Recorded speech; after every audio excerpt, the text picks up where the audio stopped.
네, 저희는 지금 계속해서 누가복음을 함께 살펴보고 있습니다. 여러분, 예수님께서 이 땅에 오신 목적이 뭐라고 했죠? 기억하시나요? 네, 하나님 나라를 세우는 것이 목적이라고 했습니다. 그럼 하나님 나라를 세운다는 건 뭘까요, 여러분? 여러 가지 말로 할 수 있지만 일단 이렇게 말할 수 있습니다. 여러분, 오늘날 하나님 나라의 모델이 어디라고 그랬죠? 하나님 나라를 대표하는 모델이 교회라고 해요. 그러면 결론은 하나님 나라를 세운다는 말이 교회를 세운다는 말이잖아요. 그럼 교회를 세운다는 말은 뭘까요? 이것도 여러 가지로 설명할 수 있겠지만 핵심은 이겁니다. 여러분, 교회라고 할 때 교회가 이 건물일까요? 교회가 뭐죠? 일단 주님의 제자 된 나 자신뿐만 아니라 주님의 제자들로 묶인 이 사람들이 곧 교회라고 할 때 결국 교회를 세운다는 건 뭐를 세우는 걸까요? 사람을 세우는 거예요. 그러니까 예수님께서 이 땅에 오신 목적이 하나님 나라를 세우는 것이라고 할 때 이걸 다르게 말하면 예수님이 이 땅에 오신 목적은 당신의 하나님의 사람들을 세우는 것, 즉 주님의 제자를 예수님의 장성한 분량까지 온전하게 세우는 것이 목적이라고 할 수 있어요. 따라서 여러분, 오늘날 교회의 사명이다 혹은 우리의 사명이 있다라고 할 때 큰 틀에서 우리 모두의 사명은 뭐냐면 내가 먼저 주님의 참된 제자가 되고 나만 참된 제자 된 걸로 끝나면 안 되고 다른 사람까지 참된 제자로 세우는 것, 이게 큰 틀에서 우리 모두의 사명이라고 할 수 있어요. 오늘 본문의 베드로와 제자들도 동일할 것입니다. 자, 어떻게 동일한가? 이제 예수님은 곧 십자가에 돌아가실 거예요. 그리고 예수님의 돌아가심으로 말미암아 부활하고 승천하신 이후에 이 땅에 새로운 하나님 나라가 세워진다고 할 때, 그러니까 교회가 세워진다고 할 때, 이제 이 교회를 누가 세우죠? 네, 오늘 본문의 베드로와 제자들이 12제자가 먼저 자신들이 주님의 참된 제자가 되고 또 다른 제자를 세워 이 땅에 하나님 나라, 즉 교회를 든든히 세우는 것, 이게 이제 오늘 본문에 나타난 제자들의 사명이죠. 근데 이제 문제는 우리가 이처럼 교회를 세우고 하나님의 사람들을, 즉 예수님의 제자들을 세우려고 할 때 이걸 아주 싫어하고 방해하는 세력이 있다는 것입니다. 누구죠? 사단이요. 주님의 목적이 하나님 나라 사람들을 세우는 거라고 할 때 그럼 사단의 목적은 뭘까요? 하나님의 사람들, 주님의 제자들이 바로 서지 못하도록 무너뜨리고 깨뜨리는 것. 이게 바로 그들이 목적입니다. 그래서 오늘날 성도들에게 영적 전쟁은 필수적이에요. 필연적이죠. 그럼에도 불구하고 여러분, 영적 전쟁이 눈에 보이나요? 눈에 보이지 않나요? 잘 안 보이니까 우리가 특별히 편안하고 안주해 있을 때는 이 사단의 공격에 무참하게 당하고 있음에도 불구하고 무감각할 때가 많이 있다는 겁니다. 우리가 사단의 밥이 종종 되곤 한다는 거죠. 그래서 오늘 본문은 이런 사단의 공격과 또 사단의 대하여 우리가 어떻게 대처해야 되는지 우리에게 영적 전쟁에 대해서 경각심을 주고 있습니다. 그래서 우리가 오늘은 뭘 할 건가? 오늘 본문을 통해서 사단이 어떻게 우리를 공격하고 있는지 먼저 살펴보고, 그러면 이렇게 사단이 공격해 올 때 우리는 어떻게 대처해야 되는가에 대해서 함께 고민해 보려고 합니다. 자, 여러분, 오늘 본문은요, 일단 한마디로 요약하면 예수님의 오른팔, 즉 가장 수제자였던 베드로가 예수님을 사단의 공격으로 말미암아 배반하고 사단의 밥이 될 거라는 그런 말씀이에요. 경고의 말씀이죠.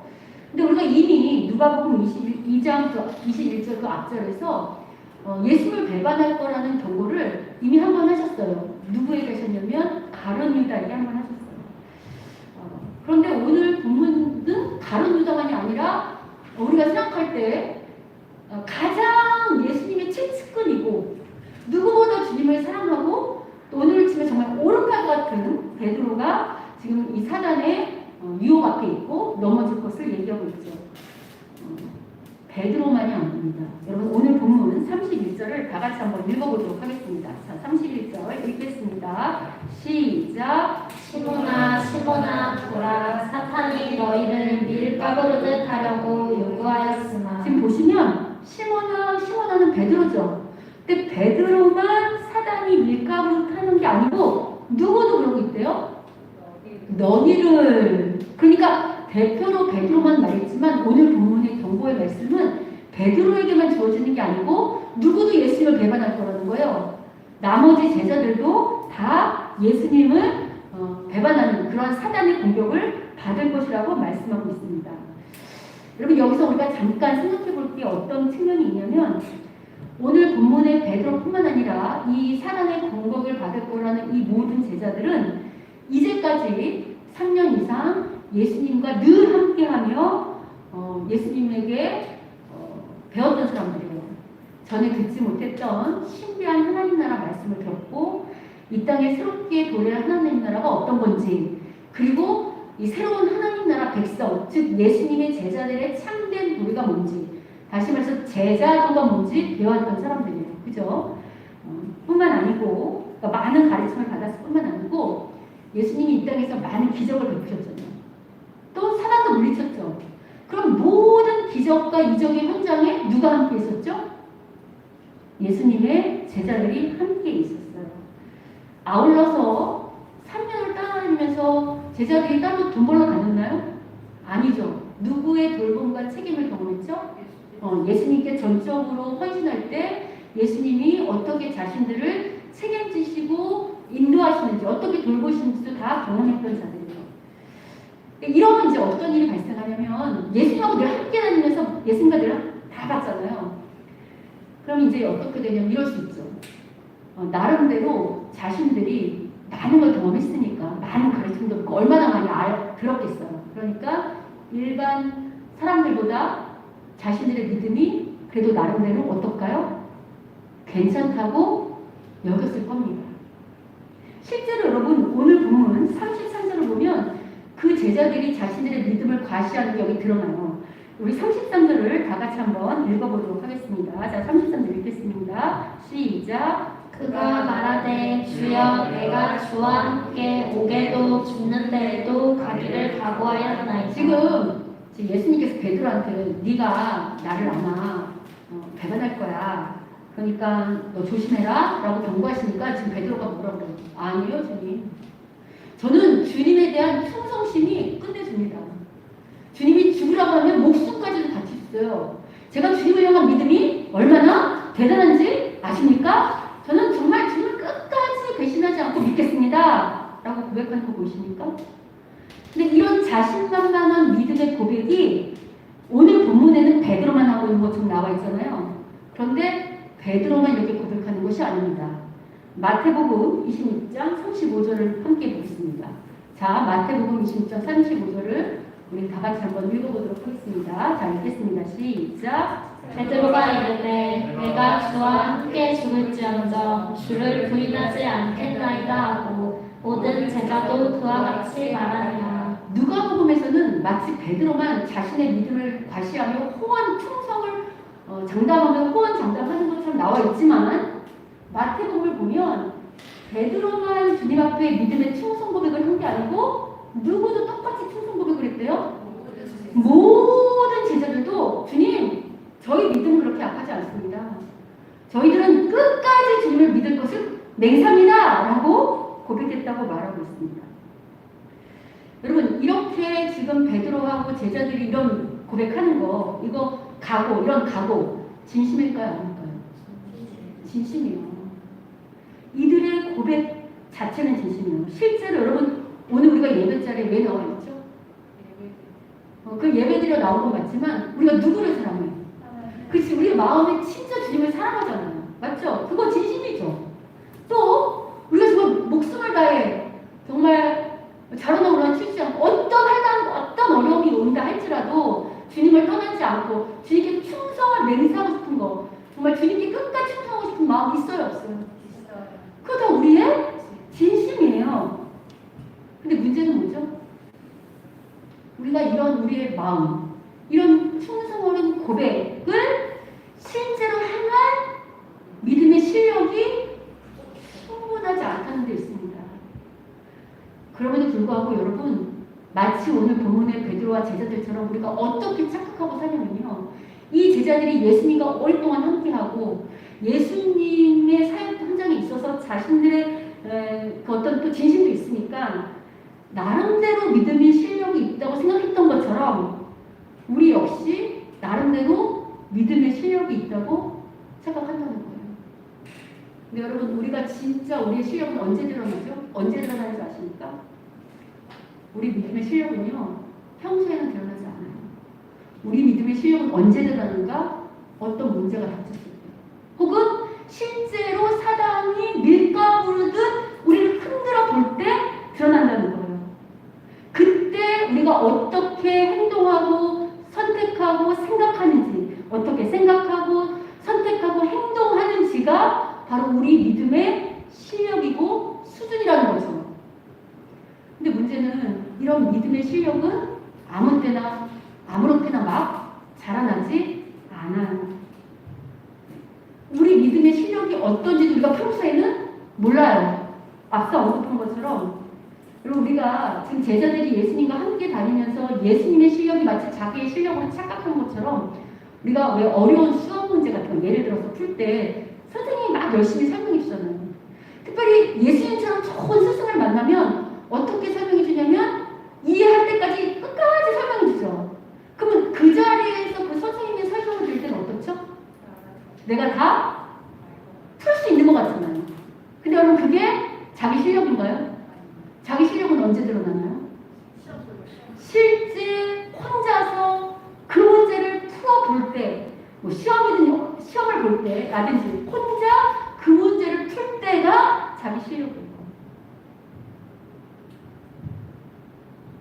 동일하게 앞서서 말한 것처럼 우리 믿음의 실력도요, 문제 앞에 쓰거나 사단의 공격을 받을 때 그때 우리 실력을 알 수 있어요. 그래야 우리가 우리 믿음의 실력이 어떤지를 정확하게 알아야 나의 믿음을 과신하지 않고 겸손하게 더욱더 주님을 의지하는, 그래서 믿음의 실력을 점점 쌓을 수 있다는 것이죠.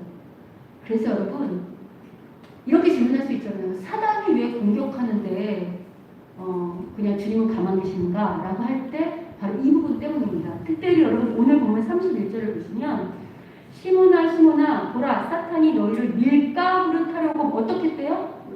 요구했다고 나와요. 이 오늘 요구했다는 이 본문의 헬라어는 엑세테사토라는 헬라어인데 이 뜻은 뭐냐면 청해 가지고 허락을 받았다는 거예요. 이는 뭘 뜻하냐면 사단이 우리를 공격할 때 무턱대고 무자비하게 아무렇게나 공격할 수 있는 것이 아니고 누구의 허락을 받아야 된다는 거예요? 하나님, 주님의 허락을 받아야 된다고 말하고 있는 거예요. 청하여 요구했다니까. 실제로 여러분, 사단의 공격이 심한 욥기를 보면 사단이 욥을 공격할 때 그냥 공격하나요? 아니면 하나님의 허락을 구하나요?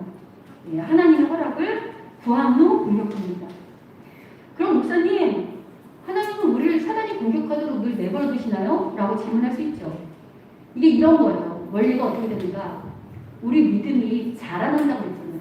그럼 우리 믿음에도 나이가 있거든요. 아주 아이와 같은 나이가 있고 초등학교가 있고 중학교가 있고 고등학교가 있고 자라나잖아요. 우리가 아기와 같을 때, 아주 어린아이 같을 때는 사단이 공격을 청해도 그때는 하나님이 막으세요. 안 된다. 이 자녀는 아직 어리고 내가 기르는 중이니까 지금은 건드리지 못한다 하고 당신의 무서운 권위와 어미로 막으시고 보호하세요. 우리를 책임지시고 이제 막아주시죠. 근데 여러분, 하나님께서 언제까지나 우리를 아이로 대접하실까요? 아까 예수님께서 이 땅에 오신 목적이 우리를 주님의 장성한 분량까지 가는 온전한 믿음의 제자들로 세우는 게 목적이라고 했잖아요. 그래서 하나님께서 때를 따라서는 마치 앞서서 사단이 욥에게, 하나님께 욥을 공격하는 허락을 받았던 것처럼 허락을 하신다는 거예요. 그러나 욥기도 나온 것처럼 이렇게 말씀하시잖아요. 가서 욥을 공격해라. 그러나 뭐는 건드리지 말라고 하죠? 생명. 하나님이 딱 막으시는 분이 있고 나머지는 허락하신다는 거죠. 앞서 언급한 것처럼 우리 믿음의 실력은 평상시에 잘 나타나지 않습니다. 믿음의 실력을 이렇게 사단의 공격을 받아볼 때 내 믿음의 상태가 어떤지, 내 수준이 어떤지 알 수 있다는 거죠. 그래서 오늘 본문 31절이 너희를 밀가부르타려고 라고 우리를 밀가부르듯이 어떻게 한다고요? 흔들어 본다는 겁니다. 이렇게 사단의 공격을 받을 때 이제 우리 실력이 드러나는데 그때 우리가 수준이 되면 믿음에 굳게 서서 누구 편에 설까요? 주님 편에 서서 승리하겠지만 우리가 연약할 때 어떻게 하는가? 누구 편에 쓸까요? 사단의 종이 되어 발이 되고 넘어지고 만다는 거죠. 근데 여러분 이런 싸움이 어떤 유익이 있냐면 우리가 넘어져 봐야 그 전쟁에서 져 봐야 내가 여기가 약하구나. 내가 이런 사단의 공격에 맥없이 무너지는구나 하고 그 점을 주님께 아뢰고 부활하면서 믿음의 실력을 키울 수 있다는 거죠. 그래서 여러분 오늘 본문은 이렇게 말하는 겁니다. 사단이 이렇게 우리를 흔들 때 영적으로 잘 무장되어 있지 않으면 우리는 오늘 본문의 베드로처럼 마음 혹은 고백은 저는 주님을 사랑합니다. 저는 주님 편입니다. 저는 목숨을 다해 충성하겠습니다. 라고 하지만 실전에서는 누구의 밥이 되고 말아요? 사단의 밥이 되고 만다고 경고하는 거죠. 자, 그럼 이제 일단 오늘 본문을 통해서 생각해보죠. 우리가 아는 것처럼 실제로 이렇게 호언장담했던 베드로는 나중에 어떻게 하죠? 결국 주님의 말씀대로 3번이나 주님을 부인하며 사단에게 넘어집니다.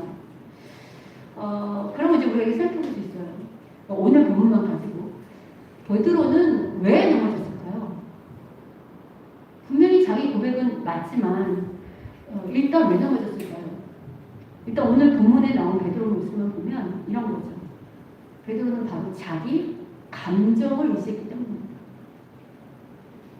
앞서서 언급한 것처럼 주님께 충성을 다짐했을 그 당시의 베드로의 감정은 어떨까요? 진심이에요. 그 마음과 그 상태, 그 감정은 진심이에요. 근데 여러분 영적 전쟁은 절대 내 마음이나 내 감정을 이길 수 없다는 거예요. 왜냐하면 여러분 특별히 우리 감정은 어떻게 되죠? 우리 감정은 시시때때로 변해요.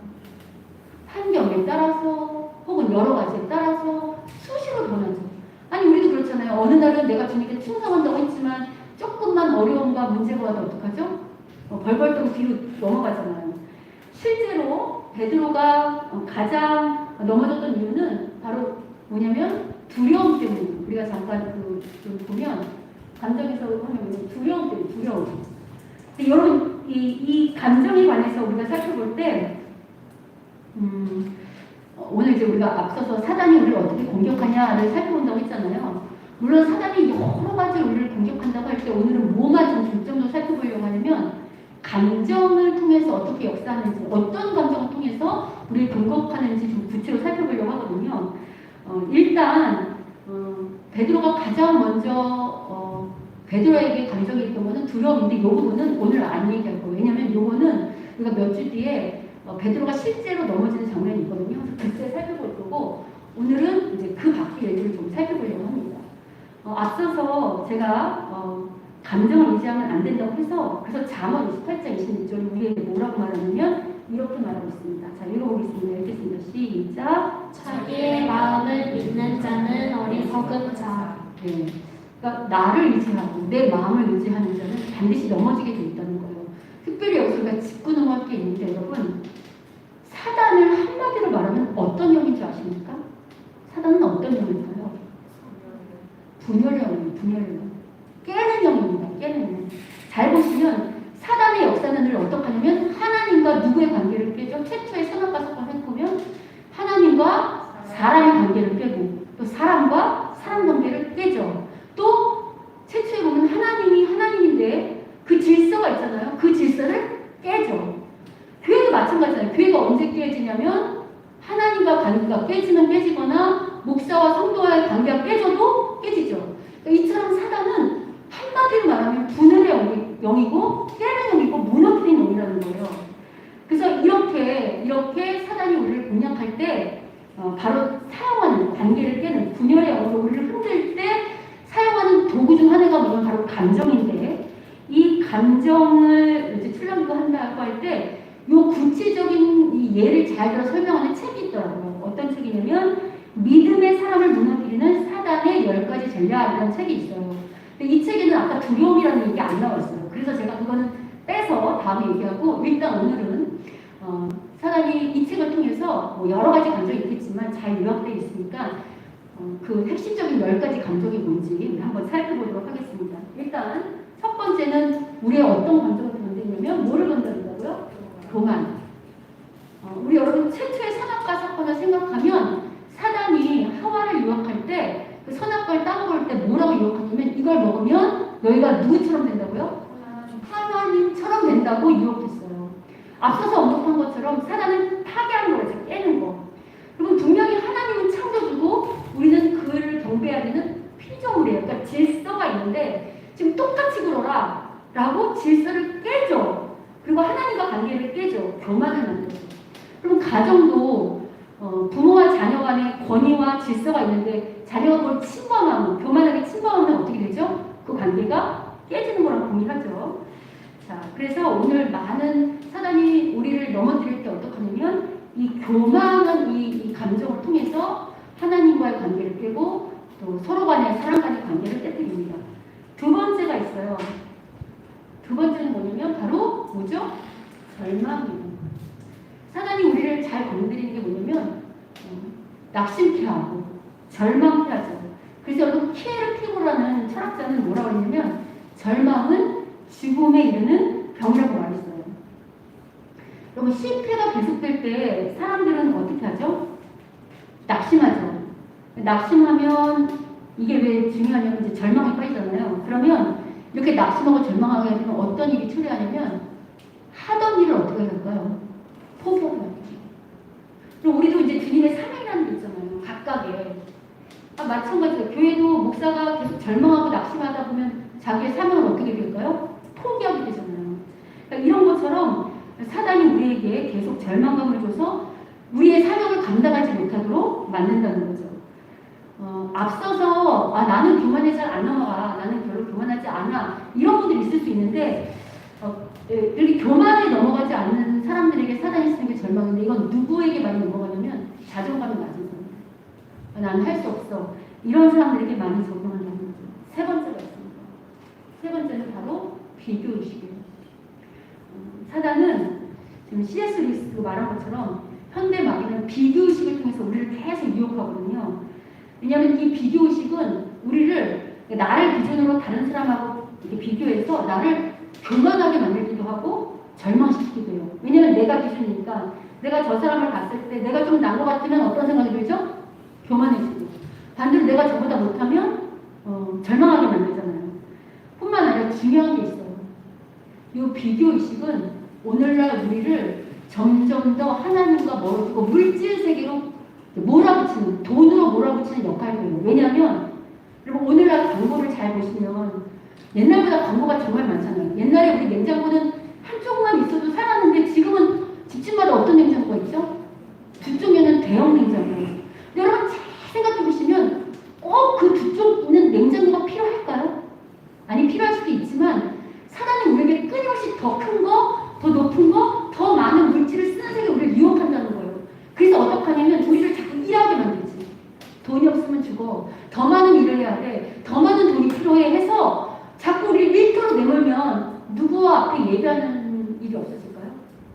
예, 하나님 앞에 예배하지 못하도록 하나님 앞에 나오지 못하도록 우리를 자꾸만 더 이렇게 물질의 세계로 내모는 것도 하나가 바로 비교의식이에요. 왜냐면 저 집은 다 있는데 저 집은 저렇게 사는데 나는 이럴 수 없다. 이게 우리들의 지금 풍조잖아요. 네 번째가 있습니다. 바로 의심과 불신입니다. 처음에 사단이 하와를 꼬신 게 뭐예요? 하나님의 말씀을 어떤 게 만들었죠? 의심하고 불신하게 만들었죠. 그래서 죄에 빠뜨렸잖아요. 오늘 중으로. 여러분 가정이 무너지는 게 뭐 여러 가지가 있겠지만 남편과 아내가 서로를 의심하고 불신하면 어떻게 되죠? 그 가정은 무너지겠죠. 교회도 마찬가지예요. 일단 궁극적으로 우리가 하나님과의 관계를 의심하면 그것도 무너지겠지만 우리 교회가 성도가 목사를 의심하면 어떻게 될까요?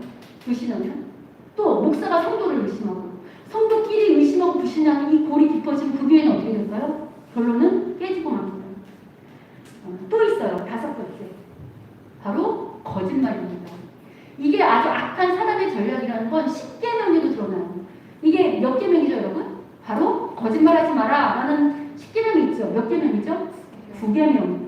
근데 여러분 이걸 생각해 볼 게 뭐가 있냐면 10계명의 구조상 9계명은 누구와 누구의 관계를 말하는 거죠?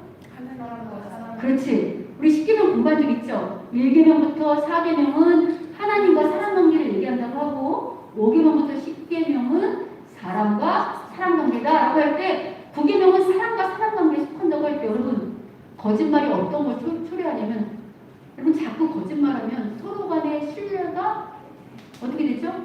깨져요. 의심하고 불안하고 서로의 신뢰가 깨진다고. 관계에서 신뢰가 무너지면 부부관계든 가정이든 교회든 직장이든 다 깨질 수밖에 없어요. 그래서 거짓말로 우리를 계속 흔든다는 겁니다. 다음 6번째는 바로 미움이에요. 자, 여러분 제가 이렇게 질문할게요. 사랑의 반대말이 뭘까요? 사랑의 반대말 미움일까요? 여러분 사랑의 반대말은 미움이 아니에요. 반대로 미움의 반대말도 사랑이 아니에요. 왜냐하면 여러분 우리가 미워한다고 할 때 멀리 있는 사람 혹은 내가 잘 모르는 사람 미워하나요? 누구를 미워하죠? 실은 잘 생각해 누구를 미워하죠? 가까이 있는 사람. 그래서 여러분 사랑의 반대말은 미움이 아니고 무관심이에요. 차라리 미움이라는 감정은 우리가 주님 안에서 잘 해결하면 그를 사랑하는 감정으로 얼마든지 가까워질 수 있어요. 가까이 있으니까. 근데 여러분 멀리 있는 사람 또 나랑 전혀 상관없는 사람은 사랑하기가 쉽지 않아요. 무관심한 사람을 굳이 사랑할 필요는 없잖아요. 그러니까 여러분 미움이라는 감정은 어떻게 보면 사랑, 그러니까 우리가 미움이라는 것은 가까이 있는 사람들하고 가까이 있는 사람들하고 우리가 계속 사랑이 공략한다는 걸 생각하시고 혹시 여러분 지금 여러분 안에 뭐 가족이나 또 교회나 직장에 미워하는 감정이 있다고 한다면 빨리 주님 앞에 나와가세요. 그럼 하나님 그 마음을 어떤 마음으로 바꿔주실까요? 사랑의 마음으로 바꿔주실 때까지 기도하셔야 됩니다. 자, 그 다음에 7번째가 있어요. 뭐죠? 불평과 원망이에요. 불평과 원망이 왜 무섭냐면 우리가 종종 불평하고 원망할 수 있어요. 근데 이 불평과 원망은 또 다른 불평, 또 다른 원망, 또 다른 불평, 또 다른 원망을 자꾸 낳는다는 거예요. 그래서 그러다 보면 이게 내 몸에 뭐가 되냐면 자칫하면 습관이 돼요. 그럼 이게 불평과 원망이 습관이 되면 어떤 문제가 발생하냐면요. 우리가 지금 이렇게 밖에 하늘과 나무를 보면 되게 파랗고 초록색 그렇죠. 근데 만약에 우리가 여기에 안경을 하나 빨간 안경을 쓰면 세상이 어떻게 보이죠? 이게 불평과 원망은 우리 눈에 자꾸만 나쁜 오해와 나쁜 안경을 씌움으로 말미암아 어떤 문제, 어떤 사건, 어떤 사람 대상을 정확하게 보는 게 아니라 자꾸 삐뚤어지게 나쁘게 보일 수 있도록 만들 수밖에 없다는 거예요. 그 다음에 어떻게 되냐면 내 마음이 점점 정죄하고 비판하고 교만함으로 나가고 삐뚤어진다는 거죠. 그래서 불평과 원망이 사단이 공격하는 좋은 도구입니다. 8번째가 있어요. 뭐냐? 바로 내일 작전이에요. 자, 여기 계신 모든 분들 미래에 대한 꿈이 있으신가요? 없어요? 여러분 우리가 기도하면 하나님이 미래에 대한 꿈과 소망 주시나요? 안 주시나요? 내가 하나님이 지금 이렇게 있지만 우리가 어떻게 감당하기를 원하는구나, 앞으로 이렇게 나아가겠구나 하는 소망 있죠? 아니 교회도 마찬가지잖아요. 우리 교회가 어떻게 나아갈 것이며 어떤 꿈을 꿔야 될지 있죠? 근데 여러분 이렇게 우리가 꿈과 소망을 가질 때 사단이 그런 꿈과 소망을 갖지 못하도록 야 그런 꿈 꾸지 마 이렇게 할까요? 그러지 않는다는 거예요. 사단은 그래 마음껏 꿈꿔라, 마음껏 소망을 가져라 라고 부추겨요. 다만 어떻게 하라고 부추기냐면 그런데 그 꿈과 소망을 언제 하라고요? 내일부터 해. 내일부터 시작해 라고 부추긴다는 거죠. 그래서 여러분 우리가 어떤 꿈과 소망이 있지만 내일부터 해야지 라고 생각하고 말하는 순간 사단은 눈 하나도 깜빡하지 않아요. 왜냐면 우리가 이렇게 생각하는 순간 우리의 꿈과 소망은 절대 실행되지 않을 걸 알기 때문이죠. 자, 9번째가 있습니다. 9번째 뭐냐면 바로 불성식성이에요. 여러분 성경 전체를 보면 사단이 부지런한 사람을 잘 공격하진 않아요. 사단은 언제 우리를 공격하냐면 우리가 나태할 때, 우리가 편안할 때, 우리가 게으를 때 공격하는 걸 알 수 있어요.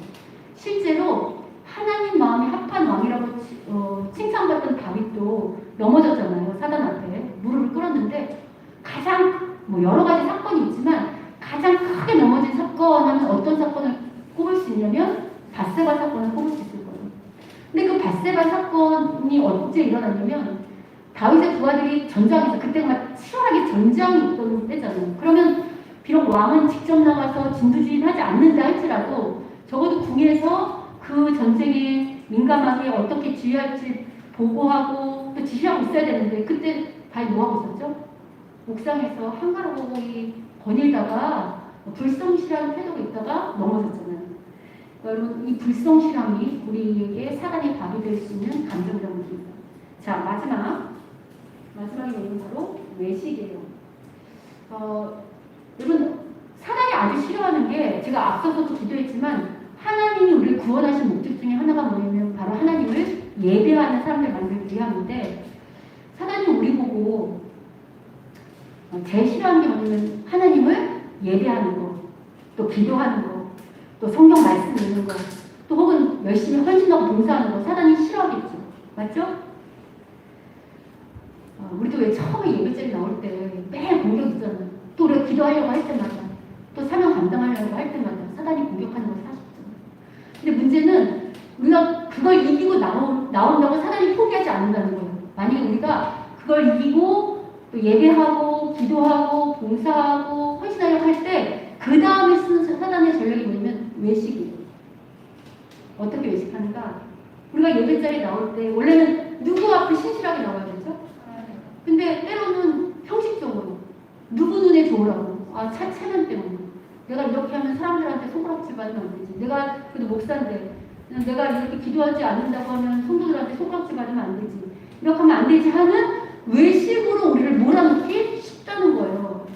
그래서 여러분 우리가 봉사를 하든지 뭐지 점검해야 돼요. 이게 내가 지금 하는 게 정말 하나님 앞에서 하는 건지 아니면 사단이 은근슬쩍 나를 형식적으로 안 나갈 수 없으니까 안 할 수 없으니까 하는 외식으로 우리를 불어넣고 있는지 몰아넣고 있는지 점검해봐야 돼요. 어때요 여러분? 오늘 여러분은 이 자리에 외식함으로 나오셨습니까? 아니면 진심으로 나오셨습니까? 점검해봐요. 물론 여러분 이제 여기까지가 이 책이 말하는 건데 물론 이거 말고도 여러 가지 복잡 미묘한 많은 것들로 우리의 감정을 건드려서 공격하겠죠. 그러나 일단은 이렇게 우리가 압축해서 볼 때 한번 정리해봤어요. 자, 여러분 어떠세요? 오늘 이런 이 감정을 통해서 우리를 공략한다고 할 때 우리 한번 점검해봅시다. 지금 나는 어느 지점에서 어떤 감정에서 사단이 밀가루도 흔들리고 있는데 흔들리고 있는데 혹시 정말 보실 수 이걸 보시고 한번 보세요. 어떤가? 시간 잠깐 드릴게요. 어느 공격에 난 약한 것 같으세요? 어떤 거예요?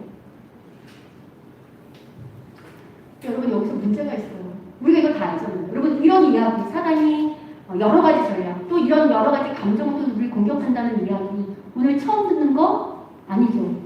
그동안 숱하게 들어왔잖아요. 근데 이제 문제는 뭐냐면 우리가 이걸 다 알잖아. 들어왔잖아. 그죠? 근데 실제로 이런 감정으로 우리 사단이 공격을 해올 때 우리가 늘 승리하나요? 승리할 때도 있지만 넘어질 때도 있다는 거예요. 아니 좀 더 정직하게 말하면 승리할 때가 많아요? 넘어질 때가 많아요? 넘어질 때가 더 많다는 거예요. 그럼 어떡해요 목사님? 아는데도 넘어지는데 저도 안 넘어지고 싶은데 넘어질 때 어떡해요? 라고 말할 수 있겠죠. 그럼 일단 이제 먼저 정답부터 말하면 일단 안 넘어지려면 가장 좋은 것은 평소에 영적으로 잘 무장돼서 깨어있는 게 그 성령으로 깨어있어서 우리의 감정과 마음을 잘 다스리는 게 좋지만 그러니까 이게 사단의 답이 되는 때가 있다는 거예요. 그런데 이제 문제는 우리가 넘어질 수 있어요.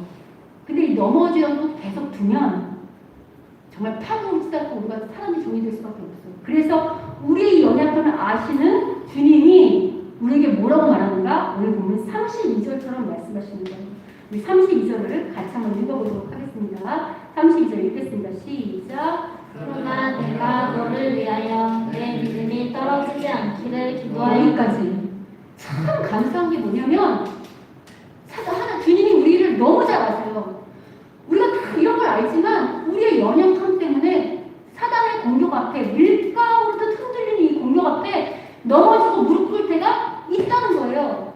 근데 이럴 때도 참 감사한 게 뭐냐면 우리가 진짜 주님의 제자라고 한다면 이때 주님이 어떡한데요?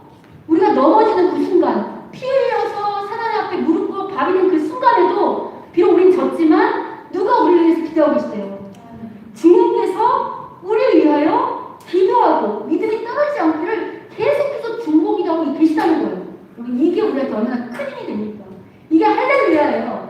이게 특권이에요. 왜냐하면 이게 주님의 제자 하나님 백성된 특권인데 세상은 넘어지면 누가 일어나야 되죠? 혼자 일어나야 돼요. 그래서 만약에 혼자 일어날 힘이 없어서 계속 주저앉아 있으면 이게 끝이에요. 실패로 끝나는 인생이 되고 만나요. 근데 참 감사한 게 우리는 넘어졌을 때 우리 혼자 내버려 두지 않으시고 누가 우리를 끊임없이 기도하시면서 손 내미신다는 거예요. 주님이 우리에게 끊임없이 손 내미시고 계신다는 거예요. 그럴 때 여러분 우리가 이렇게 생각할 수 있잖아요. 아 목사님 정말 주님이 우리를 위해서 손 내밀고 기도하고 계시는 거 맞아요? 저 잘 안 느껴지는데요. 제가 넘어질 때 모른 척 하시는 것 같은데요? 라고 질문할 수 있는데 주님이 우리를 위해서 기도하고 있다는 증거가 있어요. 진짜 우리가 주님의 제자라면 우리가 참된 주님의 제자라면 어떻게 할 수 있냐면 이 후반절에 답이 있어요. 우리 32절 다시 한번 읽어볼게요. 자 읽어보겠습니다. 시작. 그러나 내가 너를 위하여 내 믿음이 떨어지지 않기를 기도하였노니 너는 돌이키는 거기까지 기도하면 어떤 역사가 일어나냐면 우리가 어떤데요? 돌이키는 역사가 일어난대요. 실제로 여러분 우리가 진짜 주님의 제자라면 우리가 사단의 답이 될 수가 있어요. 그래서 사단의 종종 탈 때가 있다고. 근데 그럴 때 주님이 기도할 때 우리가 어떻게 느낄 수 있냐면 우리 다 해봤잖아요. 우리가 때로는 아까 앞에서 본 것처럼 불평하고 원망하고 혹은 절망하고 교만해서 우리가 막 높아졌을 때 그런 마음은 우리 마음이 흔들릴 때 주님은 우리를 그냥 두시나요? 아니면 다른 한편에서 성령께서 너 그러면 안 돼. 너 그렇게 절망하면 되겠니? 너 그렇게 불평하면 되겠니? 너 그렇게 불신하면 되겠니? 너 그렇게 교만하면 되겠니? 라고 말씀하세요? 안 하세요? 그렇지. 금방은 안 들려도 시간이 지나면 하나님 우리에게 계속 말씀하시는 게 들리잖아요. 그래서 우리에게 뭘 독려하시냐면 회개하기를 독려하시죠. 그런 음성이 들리는 게 진짜 주님의 제자라는 거예요. 그리고 실제 그때 하나님 도와주십시오 하고 그 내 왼손을 붙잡기만 하면 그게 돌이킴이잖아요. 하나님 내 마음을 바꾸겠습니다. 도와주십시오 라고 하기만 하면 하나님께서 우리를 다시 새롭게 하신다고 오늘 말씀하시는 거예요. 그러면 우리가 비록 사단의 종이 되었지만 일시적으로는 그러나 이 손을 내밀기만 하면 돌이킨다는 게 바꾸는 거잖아요. 태도를. 우리가 다시 누구의 편이 될 수 있어요? 참된 주님의 제자가 된다는 거죠. 한 걸음 더 나가서 오늘 본문은 뭐라고 말했냐면 이 32절 다시 한번 읽어볼게요. 자 읽어보겠습니다. 읽겠습니다. 시작. 그러나 내가 너를 위하여 내 믿음이 떨어지지 않기를 기도하였노니 너는 돌이킨 후에 내 형제를 굳게 하라. 지금 뭐라냐면 돌이킨 후에는 끝나지 않고 그 다음 어떡하래요? 네 형제를 굳게 하라. 이게 무슨 얘기냐면 앞서서 우리의 사명이 뭐냐면 먼저 내가 참된 제자가 되고 제가 어릴 때는 기독교는 되게 개인주의였어요. 나만 예수 잘 믿으면 된다. 그럼 반쪽짜리 구원이에요. 하나님의 구원은 공동체적 구원이에요. 그러니까 오늘 말씀은 사명은 뭐냐면 내가 먼저 참된 제자로 끝나는 게 아니고 진짜 주님의 제자라고 한다면 내가 제자가 되고 또 누구를 다른 사람을 주님의 제자로 세우는 데까지 나아가는 게 진짜 제자의 모습이라는 거예요. 그러면 이게 어떤 측면이 있냐면 여러분 그런 말씀 들어보셨죠? 하나님 앞에서는 모든 것이 이해가 된다. 모든 것이 협력하여 선을 이룬다. 우리 하나님이 왜 멋지냐면 때로는 설사 우리가 약해서 사단의 공격에 넘어진다 할지라도 우리가 돌이키기만 한다면 그 넘어지는 그 실패한 그 시간을 통해서도 우리의 믿음을 키울 뿐만 아니라 우리 사용하시죠. 어떻게 사용하시는가?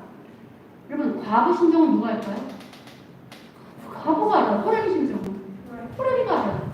동일하게 사단에게 넘어져 봐야 나중에 베드로가 다른 사람을 상대할 때 자기가 넘어진 경험이 있어야 다른 사람이 넘어졌을 때 그거 이러이러한 사단의 공격이야.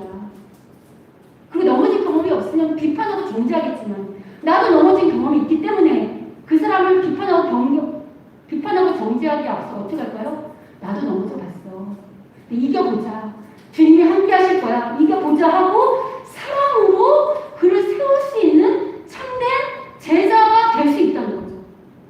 그리고 실제로 오늘 본문에 넘어진 베드로는 지금 이 넘어짐을 통해서 더욱더 주님을 의지하는 믿음의 실력을 키웠을 뿐만 아니라 훗날 자기만 참된 제자가 아니라 초대 예루살렘 교회 담임 목사가 되어서 많은 사람들을 주님의 제자로 세우는 멋진 사도가 되었잖아요. 그래서 여러분 그렇게 훗날 이런 경험을 통해서 이런 것들을 체득한 베드로가 훗날 다른 제자들에게 이렇게 권면하는 것입니다. 베드로전서 5장 6절부터 8절. 자, 읽어보도록 하겠습니다. 베드로전서 5장 6절부터 8절 읽겠습니다. 시작. 그러므로 하나님의 능하신 손 안에서 겸손하라. 너희 염려를 다 주께 맡기라. 이는 그가 너희를 돌보시리라. 때가 되면 너희를 높이시리라. 근신하라 깨어라. 너희 대적마귀가 오는 사자같이 두루다니며 삼킬 자를 찾나니 너는 믿음을 굳게 하여 저를 대적하라. 여러분 여기 보시면 너희 대적마귀가 오는 사자같이 두루다니며 삼킬 자를 찾는다. 이런 게 베드로가 그냥 하늘에서 뚝 떨어지는 말씀을 받은 게 아니에요. 이건 자기는 믿음의 인생을 걸어오면서 자기와 하나님 앞에서 관계에서 여러 가지 겪었던 영적인 세계를 토대로 자기의 실제 경험을 토대로 기록해서 우리한테 지금 알려주는 거잖아요. 그러니까 그런 공격을 받아봤던 베드로였기 때문에 오늘 성도들에게 당당하게 말하는 거죠. 근신하라. 깨어있지 않으면 나처럼 넘어진다. 그리고 얘들아 좋아 보이지만 날마다 우는 사자같이 마귀가 너희들을 찾아다니고 있다. 그러니까 근신하라고 말하고 있어요. 뿐만 아니라 이렇게 말하잖아요. 너희 염려를 다 누구한테 맡기라고요? 베드로가 무섭고 두려워서 염려를 자기가 떠안았기 때문에 넘어진 거잖아요. 그가 돌보실 걸 잠깐 잊어버렸기 때문에. 그리고 하나를 맡긴다는 건 겸손한 거잖아요. 이런 이야기들을 우리에게 자신 있게 건너낼 수 있는 거예요. 어떻습니까, 여러분? 사단에게 실제로 넘어졌던 이 경험을 바탕으로 한 이 권면으로 오늘 우리를 한번 점검해봤으면 좋겠어요. 나는 지금 어느 분이 정말 우는 사자같이 삼킬자를 찾아다니는 사단의 밥이 돼서 밀 까부듯이 흔들리고 있는지, 난 지금 어디에서 요동치고 있는지 우리 모두 점검해보자고요. 그리고 만약에 혹시 넘어진 분이 있어요? 그래서 너 무릎 꿇었어요? 괜찮아요. 약할 수 있다니까요. 어떻게 하면 되죠? 돌이키는 거. 하나님 도와주세요. 살려주세요. 손 내밀어 주세요. 저를 새롭게 하여 주세요. 힘을 주세요. 라고 하면 그렇게 돌이킬 때, 그렇게 하나님의 손을 잡을 때 우리에게 어떤 역사가 펼쳐질까요? 주님의 승리의 역사가 우리를 다시 감쌀 겁니다. 부디 날마다 전능하신 하나님의 손에 겸손하자고요. 교만하지 말고 겸손한 태도를 겸비해서 그 영적으로 민감하게 깨어있어서 사단의 공격 앞에 당당히 맞서 싸워 이겨 승리하는 좋은 일이고요. 우리 모든 손님들 되시기를 주님의 이름으로 축원합니다. 아멘. 우리 시간 찬양할 때 보소서 주님 함께 찬양하겠습니다.